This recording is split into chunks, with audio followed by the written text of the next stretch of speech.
আসসালামু আলাইকুম প্রিয় দেশবাসী এবং প্রবাসের যত ভাই বোনেরা আছে সবাইকে জানাই আমি আমার আন্তরিক শুভেচ্ছা এবং অভিনন্দন। এই দেশে সোনার ছেলে জন্ম নেবে, কিন্তু সোনার ছেলেরা এ দেশে থাকবে না। কারণ হলো একটাই, তারা বাড়ি করবে আমেরিকা, লন্ডন, ইংল্যান্ড।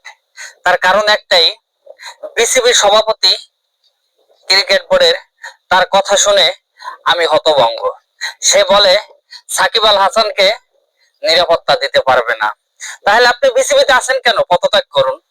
তার কারণ একটাই, সোনার ছেলে সাকিবের মতো ছেলে আর একটা জন্ম নেবে কিনা তা জানি না। তার কারণটাই হলো, আপনারা বৈষম্য ছাত্র বিরোধী আন্দোলন করছেন, সেই বৈষম্য তো দূর করছেনই। সেই বৈষম্যটা কোথায় দূর হয়েছে আমাকে কি একটু বলতে পারেন? যদি দেখাইতে পারেন আমি আপনাদেরকে বলছি, তাহলে এই দেশ ছেড়ে আমি নিজেও চলে যাবো। যদি আপনারা দেখাইতে পারেন যে বৈষম্য দূর হয়েছে, বৈষম্য দূর হয় নাই, বরঞ্চ বৈষম্য আরো বাড়ছে। তার কারণটা একটা কি, সাকিব আল হাসান কারে মারছে, সে দেশে ছিল না, তার বিরুদ্ধে কেন মামলা হলো? এটা কি বৈষম্য না? যদি আওয়ামী লীগ আমলে গুম খুনের মিথ্যা মামলা হয়রানি হয়, এখনো তো আপনারা তাই করছেন। আপনারা কি ভালো? এটির হিসাব হয়তো সামনের কোন প্রজন্মের কাছে আপনাদেরকে দিতে হবে। কারণ সাকিব আল হাসানের মতো ছেলে আর একটা জন্ম নেবে কিনা তা জানা নাই। তারা আপনার একটা প্লেয়ারই বিসিবিতে আপনি আছেন কেন?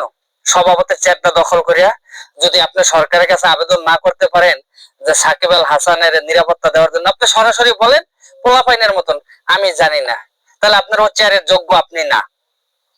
হ্যাঁ, ওই চেয়ারটা আপনার জন্য মানায় না। যদি আপনি একটা আপনার দলের, আমি জানি যে বিসিবির সভাপতি মানে কি, যে 22টা যে বাংলাদেশ ক্রিকেট বোর্ডের বাপ মা। আপনি বাপের আসনে বসে থাকতেও আপনি বলেন তার নিরাপত্তার দায়িত্ব আমি নিতে পারবো না, কিন্তু আপনার মতন বেকুব আমার আর মনে হয় না আছে।